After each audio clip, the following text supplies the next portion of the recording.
नमस्कार बच्चों, आइए नया पाठ शुरू करें। उपसर्गा। उपसर्ग अविकारी शब्द है।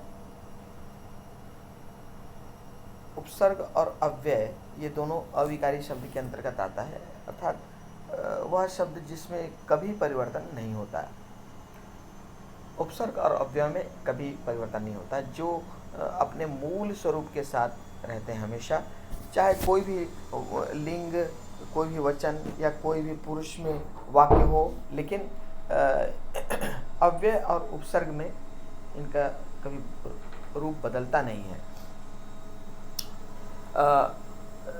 अव्यय में हमने देखा था कि अव्यय स्वतंत्र शब्द होते हैं और जिसका एक निश्चित अर्थ होता है। जैसे सर्वदा है, तो सर्वदा या सर्वत्र, तो सर्वत्र का सर्वत्र सर्वत्र सर्वत्राह नहीं होगा। तो सर्वत्र हर स्थिति में हमेशा अपने सर्वत्र के रूप में ही रहेगा। और चाहे कोई भी पुरुष हो जाए, चाहे कोई भी लिंग हो जाए, चाहे कोई भी वचन हो, इसका रूप कभी बदलता नहीं है। और इसका एक निश्चित अर्थ है, सर्वत्र माने सभी जगह है, अर्थात यह अपरिवर्तनीय है।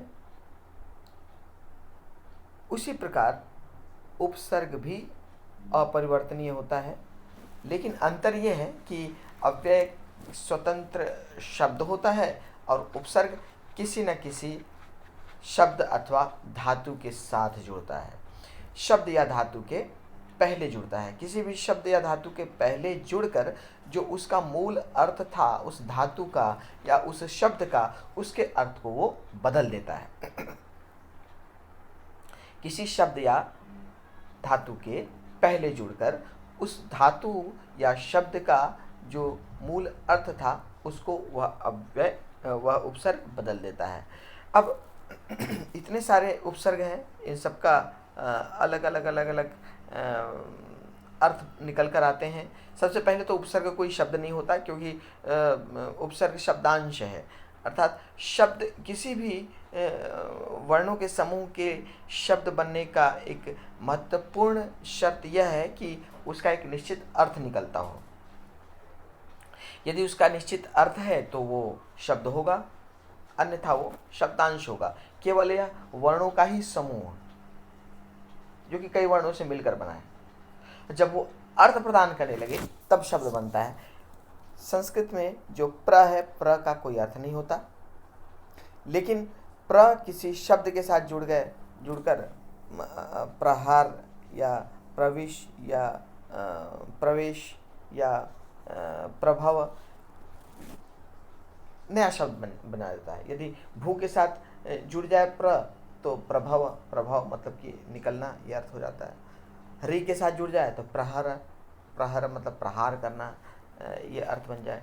मतलब किसी धातु विशेष के साथ जब जुड़ता है तो उसका जो मूल शब्द था, उसका मूल जो धातु का जो अर्थ था, उसके अर्थ को वो परिवर्तित करके नया अर्थ प्रदान करता है। अब यह डिपेंड करता है उस उपसर्ग पर कि किस उपसर्ग के साथ वह धातु जुड़े तो क्या बनेगा रूप। तो आइए शुरू करें उपसर्ग की परिभाषा। शब्दों अथवा धातु रूपों तथा धातु से निष्पन्न शब्द रूपों से पूर्व प्रयुक्त होकर उनके अर्थ का परिवर्तित करने वाले शब्दों को उपसर्ग कहते हैं। अर्थात शब्द अथवा धातु रूप तथा धातु से निष्पन्न शब्द रूप, कोई भी शब्द हो या धातु का कोई रूप हो या धातु से निकला हुआ शब्द हो, उसके सामने लगकर उसके अर्थात उस धातु शब्द के अर्थ को जो बदल दे उसे कहते हैं उपसर्ग। अर्थात उपसर्गों के प्रयोग से मूल शब्दों अथवा धातुओं के अर्थ में परिवर्तन हो जाता है। कहने का तात्पर्य, वह उपसर्ग जिस शब्द के पहले जुड़ेगा उस शब्द के मूल अर्थ को अथवा धातुओं के अर्थ को बदल देगा। नीचे एक श्लोक दिया हुआ, श्लोक में एक उदाहरण के माध्यम से धातु को स्पष्ट किया गया है। उपसर्गेन धातु अर्थो बलात् अन्यत्र नीयते प्रहार आहार संहार विहार परिहार यावत। अर्थात उपसर्ग के द्वारा धातु के अर्थ में बलपूर्वक परिवर्तन कर दिया जाता है, जैसे प्रहार आहार संहार विहार परिहार। ये एक उदाहरण है। तो उपसर्गों के जुड़ने से पद का अर्थ बदल जाता है। जैसे हार, हार शब्द है, यहाँ मूल शब्द है हार, यहाँ धातु नहीं है हार। हार का अर्थ होता है माला। तो ये हार एक शब्द है जिसका अर्थ है माला, और उस हार के प्रारंभ में अलग अलग उपसर्गों के मिलने से क्या परिवर्तन दिखाई देते हैं ये देखते हैं। परंतु जब उसमें प्र उपसर्ग लगता है तो शब्द बनता है प्रहार। हार का अर्थ है माला, परंतु यदि प्र उपसर्ग लग जाए तो अर्थ हो जाएगा प्रहार। प्रहार मतलब आक्रमण या मारना। उसी प्रकार उसी हार के सामने आ उपसर्ग लग जाए तो अर्थ निकल कर आता है आहार। आहार तो अर्थ होता है खान पान या भोजन। इसी प्रकार यदि उसी हार में सम उपसर्ग जुड़ जाए तो अर्थ हो जाएगा संहार। संहार का अर्थ होता है मारना, नष्ट कर देना। और उसी हार में वी उपसर्ग लग जाए तो बन जाता है विहार। विहार का अर्थ होता है विचरण करना, घूमना फिरना। और इसी तरह उसमें परि उपसर्ग जुड़ जाए तो इसका अर्थ होता है सुधार करना या त्याग करना। परिहार मतलब त्याग करना। इस प्रकार हमने देखा कि अलग अलग उपसर्गों के जुड़ने से शब्दों के अर्थ में परिवर्तन हो जाता है। तो यह स्पष्ट हुआ कि हार का प्रयोग सारे शब्द में है, परंतु हार के पहले अलग अलग उपसर्ग जुड़ने पर वह हार का अर्थ बदलकर नया नया अर्थ निकल कर आया। चाहे प्रहार हो, आहार हो, संहार हो, विहार हो, परिहार हो, इस सब में हार वही है, लेकिन उपसर्ग अलग अलग है। और अलग अलग उपसर्ग होने के कारण उन शब्द के अर्थ भी अलग अलग निकल कर आए। तो यह स्पष्ट हुआ कि उपसर्ग किसी भी शब्द के प्रारंभ में जुड़कर उसके अर्थ को बदल देते हैं। आइए देखें कुछ उपसर्ग से बने हुए शब्द, क्या क्या शब्द निकल कर आते हैं शब्द में।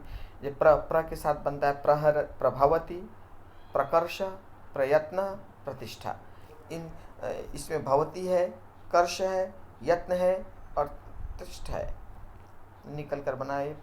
एक उदाहरण भी दिया है, तस्य प्रयत्न कदापि वृथा न भवति, उसका प्रयत्न कभी भी व्यर्थ नहीं होता। परा, परा के साथ पराजयते, पराभवती। तो परा के साथ जयते, जयते में जी धातु और भवती में भू धातु। परा धन जी और पराधन भू, अर्थात परा जयते।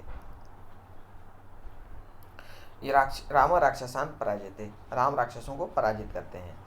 अप के साथ अपहरति, अपकरोति। यहाँ अप के साथ ह्री धातु है और इधर अप के साथ क्री धातु है, तो निकल कर आया अपहरति, अपकरोति।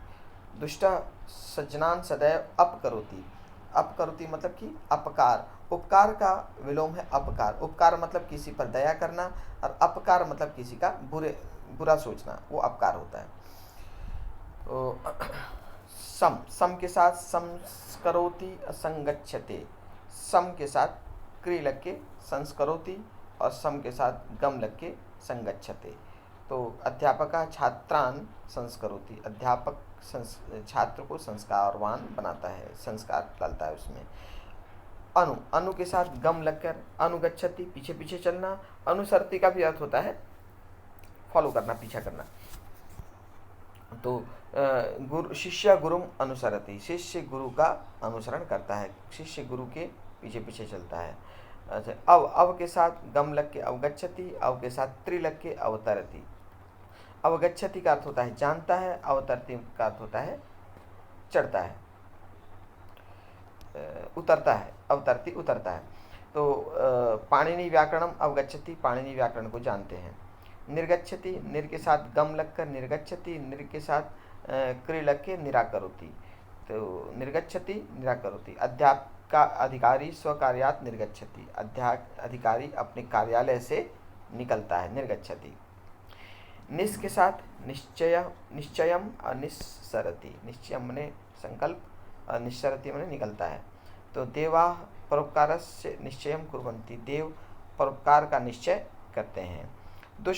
मतलब कि बुरा, दुस्त्याज्य, तो प्राणिनाम स्वभाव दुस्त्याज्य अभ्यर्थी, प्राणियों का स्वभाव त्याग करने में बहुत कठिनाई वाला होता है। दुस्त्याग जिसे त्याग करने में बहुत ही मुश्किल हो, जिसे छोड़ना बहुत मुश्किल हो, वो होता है दुस्त्याज्य।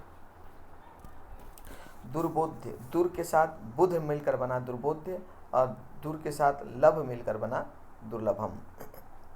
विद्या रत्न संसारे दुर्लभम वर्तते, विद्या रूपी रत्न संसार में दुर्लभ होता है। वी के साथ जी लग के विजयते, वी के साथ हरि लिखकर बना विहरती, तो ये हुआ सत्यम सदा विजयते, सत्य की सदा जीत होती है। आंग कंठम के साथ आकंठम, जीवनम के साथ आजीवनम, पर्यंतम इसका अर्थ होता है। तस्मै आजीवनम कारावासम प्राप्तम, उसे आजीवन कारावास की सजा प्राप्त हुई। आंग के साथ कंठम, आंग के साथ जीवनम। निगदति निपतति, बालका मातु क्रोडात अपनिपतति, बालक माता की गोद से नीचे गिर जाता है, निपतति माने गिर जाता है। अधिराजते अधिशेते, अधिराजते अधि के साथ राज, राज मतलब सुशोभित होना, अश्य मतलब सोना, तो अधिराजते सुशोभित होता है, अधिशेते मतलब सोता है। विद्वान सर्वत्र अधिराजते, विद्वान सभी जगह सुशोभित होता है।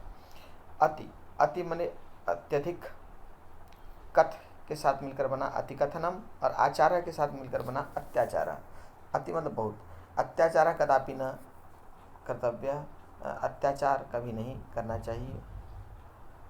सु के साथ पुत्र, सुपुत्र, शोभ के साथ सुशोभ, सुपुत्र माने अच्छा पुत्र, सुशोभित मतलब अच्छा सुशोभित होना। सुपुत्रेण कुलम शोभते। उत्डयते उत्थानम, तो दीनानाम उत्थानम पुण्यम भवते, गरीबों का उत्थान विकास पुण्यकारी होता है। अभि के साथ गम गच्छति, अभि के साथ गम, अभि के साथ गच्छति अभिगच्छति, अभि के साथ आगता अभ्यागता, अभ्यागता सर्वै सदा पूज्यते, पूजनीय भवति, अतिथि सबके द्वारा पूजनीय होता है। प्रति के साथ उपकारा प्रत्युपकारा, प्रति के साथ अवदत प्रत्यवदत, संसारे जनैः प्रत्युपकारा सदैव कर्तव्य, संसार में लोगों के द्वारा प्रत्युपकार सदैव करना चाहिए। प्रत्युपकार में उपकार के बाद पुनः उपकार कहलाता है प्रत्युपकार। परित्यज के साथ परित्यज, वृत्त के साथ परिवर्तनम, परि के साथ त्यजामी परित्याजाम, परि के साथ वर्तनम परिवर्तनम। विद्या जीवने जनजीवने परिवर्तनम भवति, विद्या के द्वारा जनजीवन में परिवर्तन होता है।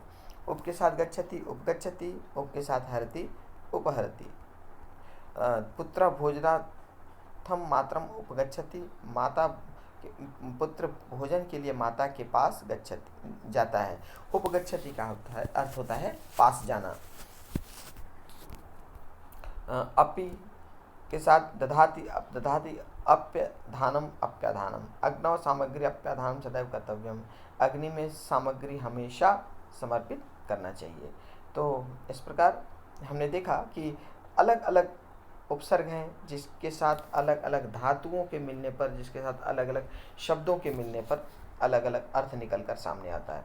तो किसी भी धातु में उपसर्ग जुड़ने से अर्थ परिवर्तन होता है। जैसे गम के साथ आ उपसर्ग लग गया तो बन गया आगम आगच्छ, उप के साथ गम उपगच्छ, अनु के साथ गम अनुगच्छ, और अव के साथ गच्छ अवगच्छ।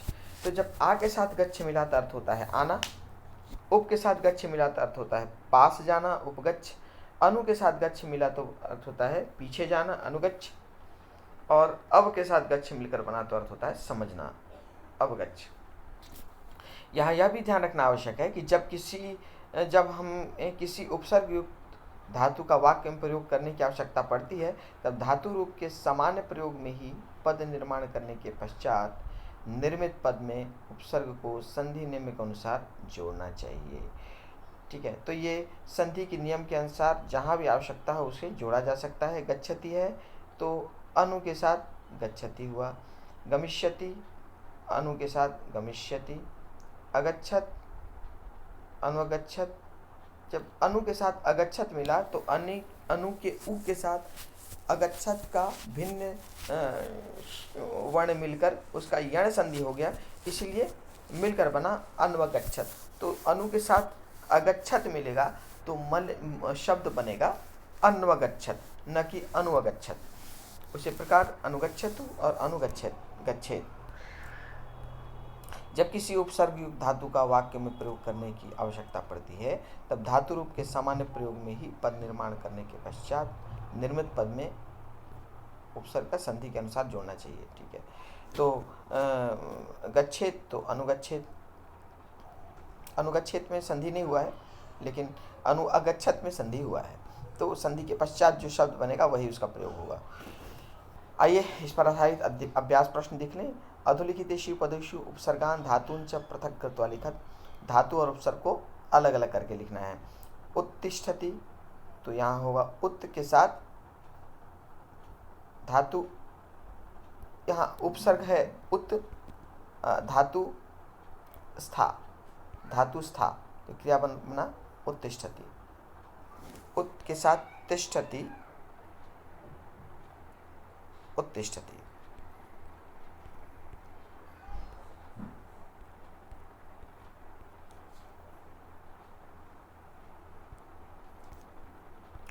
अगला निर्गच्छत, निर उपसर्ग है और गम धातु है तो बना निर्गच्छत।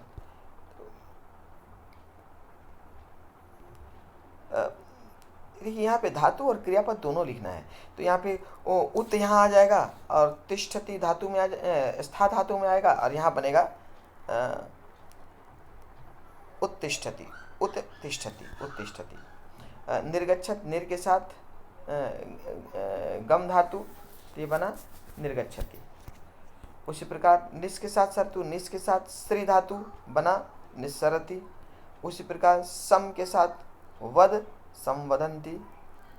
उसी प्रकार प्रत्यवदत, प्रति के साथ वद, प्रत्यवदत। सुशोभते, सु के साथ शोभ, तो बना सुशोभते। विशिष्यते, विधन शिष्य, विशेष्यते। वि के साथ शिष्य, शिष्य, शिष, शिष्य, विशिष्यते। अनु के साथ क्रि, अनुकरोति। प्रसीदत, प्र के साथ सिद्ध, प्रसीदत। अवागच्छ, अव के साथ गम, अवगच्छ। उप के साथ विश, उपविशामि। उत के साथ स्था, उत्थापयामि। और उत के साथ नि, उन्नयति। अप के साथ क्रि, अपाकुरु।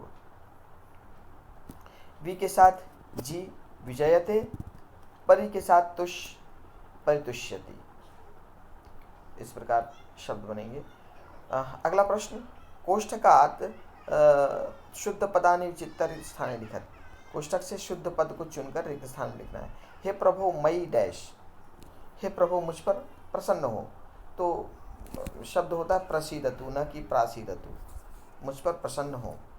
गुरु शिष्यस्य अज्ञानम डैश, गुरु शिष्य के अज्ञान को अपहरति, अपहरति मतलब अपहरण कर लेता है, हटा देता है। वानरः जनान डैश, वानरा, यहाँ पे कर्ता यहाँ बहुवचन है इसलिए यहाँ पे अनुकुर्वन्ति हो जाएगा, अनुकुर्वन्ति। अनुन्वकुर्वन्ति नहीं होगा, अनुकुर्वन्ति, अनुकुर्वन्ति। अहम संस्कृतम डैश, मैं संस्कृत जानता हूँ, तो अवजानामि, अवजानामि। अहम संस्कृतम अवजानामि। डैश सत्यमेव वदनीयम, तो आजीवनम, वदनीयम है तो आजीवनम होगा, आजीवन नहीं होगा, अब आजीवनम सत्यमेव वदनीयम। अध्यापकः छात्रान् प्रश्नान् पृच्छति, छात्रः डैश, अध्यापक प्रश्न पूछता है, छात्र डैश, तो छात्राः प्रतिवदन्ति, छात्र वापस उत्तर देते हैं। कामात् क्रोधः डैश, कामना से क्रोध उत्पन्न होता है, कामना से क्रोध उद्भवति, कामात् क्रोध उद्भवति। सभायाम विद्वांसः एव डैश, सभा में विद्वान ही, तो यहाँ पे विद्वांसः बहुवचन है इसलिए क्रिया का रूप बहुवचन में आएगा, तो सभायाम विद्वांसः एव सुशोभन्ते, शुभ आत्मनेपदी धातु है इसलिए सुशोभनते होगा, परस्मैपदी नहीं है ये। तो चोरः रात्रौ धनम डैश, चोर रात्रि में धन अपहरत, चुरा लिया, चोर ने रात्रि में धन चुरा लिया, अपहरत। माता पुत्रः च परस्परम डैश, माता और पुत्र आपस में प्रतिवदतः संवदतः, ठीक है। प्रतिवदत का अर्थ होता है कि एक बार जब उत्तर दे तो संवदतः संवाद करते हैं, माता और पुत्र आपस में संवाद करते हैं। गुरु आश्रमात् डैश, गुरु आश्रम से, तो आश्रम से निकल जाता है तो निर्गच्छति, आश्रम में होता तो प्रविशति होगा, यहाँ पे आश्रम से है इसलिए निर्गच्छति। नागरिकाः एव स्वदेशम डैश, नागरिक ही देश का उन्नयन्ति, उन्नति करते हैं, नागरिक ही देश की उन्नति करते हैं। वयम चलचित्रम द्रष्टुम अत्र, हम चलचित्र देखने के लिए यहाँ आए, तो आगच्छाम, अवगच्छाम का अर्थ होता है जानना, आगच्छाम। माता पुत्रम डैश, माता पुत्र पर, माता पुत्र का संस्करोति, माता पुत्र का संस्कार करती है। नदी पर्वतात, नदी पर्वत से प्रभवती, निकलती है, नदी पर्वत से निकलती है, नदी पर्वत से निकलती है। तो इस प्रकार हमने देखा उपसर्गों का प्रयोग, परीक्षा में इसी प्रकार के प्रश्न पूछे जाएंगे। वाक्य होगा जिसमें से सही जो उपसर्ग है वो चुनकर आपको खाली स्थान में लिखने होंगे। तो मिलते हैं अगली कक्षा में नए शीर्षक के साथ, तब तक नमस्कार।